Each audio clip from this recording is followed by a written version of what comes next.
The high school alumni group chat started pinging in the dead of night. Someone, probably bored and nursing a drink, threw out a prompt. 3 keywords to describe your high school experience. Go. The chat, which had been dormant for years, suddenly saw a name pop up that made my heart skip a beat. It was Camille Sterling, the undisputed prom queen of our graduating class. Vibrant, she wrote.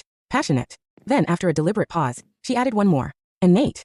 The chat exploded. Even after a decade, they were still the it couple of our high school's tragic lore. The rebellious, wealthy bad boy and the ethereal, gentle honor student. They had loved each other with a raw, burning intensity that everyone envied, only for it to end in a messy, rain-soaked heartbreak the summer after graduation. Every person in that chat had been a witness to their epic saga, including me. I shifted my gaze to Nate, who was sleeping soundly beside me. The jagged edges of the boy I once knew had been smoothed over by time and tailoring. Nathaniel Vance was no longer the leather jacket-wearing delinquent. He was my husband, distinguished, composed, and completely, utterly indifferent to me.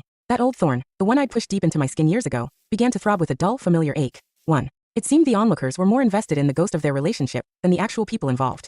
Camille's Instagram says she's single. But Nate, does anyone actually know? He went dark after the breakup, dropped out of the loop completely. Now the only place I see him is on Bloomberg. Please, the man is a machine. No scandals, no tabloid shots, just work. There's no way he has a girlfriend. Makes sense. When you lose the love of your life that young, everyone else is just noise. Why did they actually break up anyway? Classic ego. She wanted to head to the Sorbonne. He was being a prick about it. They both leaned into the drama instead of the compromise.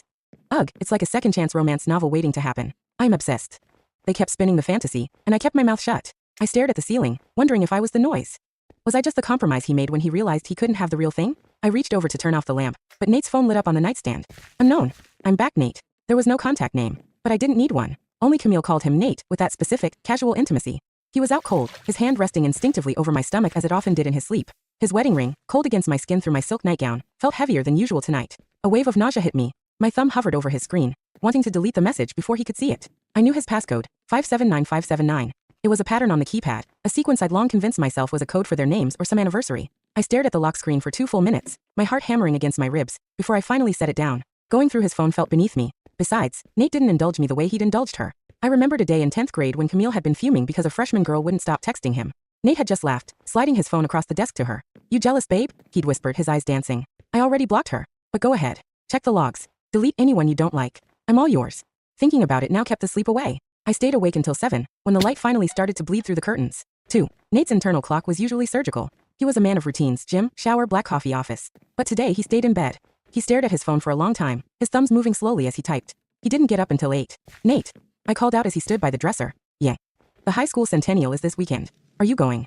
We weren't the kind of couple that shared everything. We shared a bed, a mortgage, and a quiet life, yet I had to find out about the biggest event of the year from a group chat while he slept inches away. He paused, adjusting his cufflinks. Yeah. Are you?